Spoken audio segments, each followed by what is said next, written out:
Health news మీకోసం.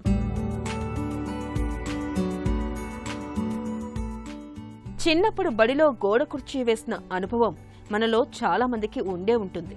అయితే పెద్ద వయసులో తరచూ గోడ కుర్చీ వేయడం అనేది మన ఆరోగ్యానికి ఎంతో మేలు చేస్తుందని ఒక తాజా అధ్యయనం పేర్కొంటుంది. గోడ కుర్చీ వేయడం అనేది రక్తపోటును చక్కగా నియంత్రిస్తుందని చెబుతున్నారు ఆస్ట్రేలియాకు చెందిన శాస్త్రవేత్తలు.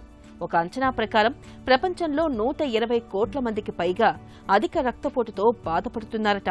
సాధారణంగా హై బీపీ సమస్య కనిపించగానే డాక్టర్లు మందులతో పాటు నిత్యం కాసేపు వ్యాయామం చేయాల్సిందిగా సిఫార్సు చేస్తూ ఉంటారు.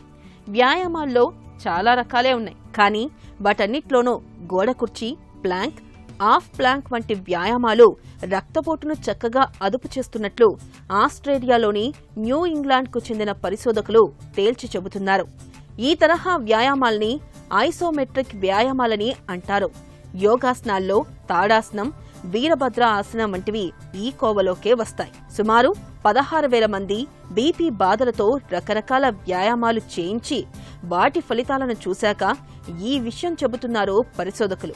ఈ తరహా వ్యాయామాల వల్ల బీపీ సుమారు 14% తగ్గడం గమనించారట.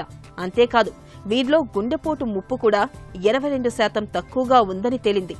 ఐసోమెట్రిక్ వ్యాయామాల్లో శరీర భాగాల్లోని వివిధ కండరాలను ఒక్కసారిగా బిగబట్టి క్రమంగా వదిలేయడం ఉంటుంది.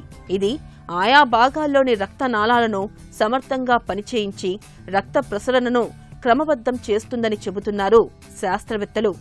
ఈ నేపథ్యంలో హై బీపీతో బాధపడుతున్న వాళ్లు తరచూ గోడ కుర్చీ వంటి ఐసోమెట్రిక్ వ్యాయామాల్ని చేయడం ఎంతో మేలు.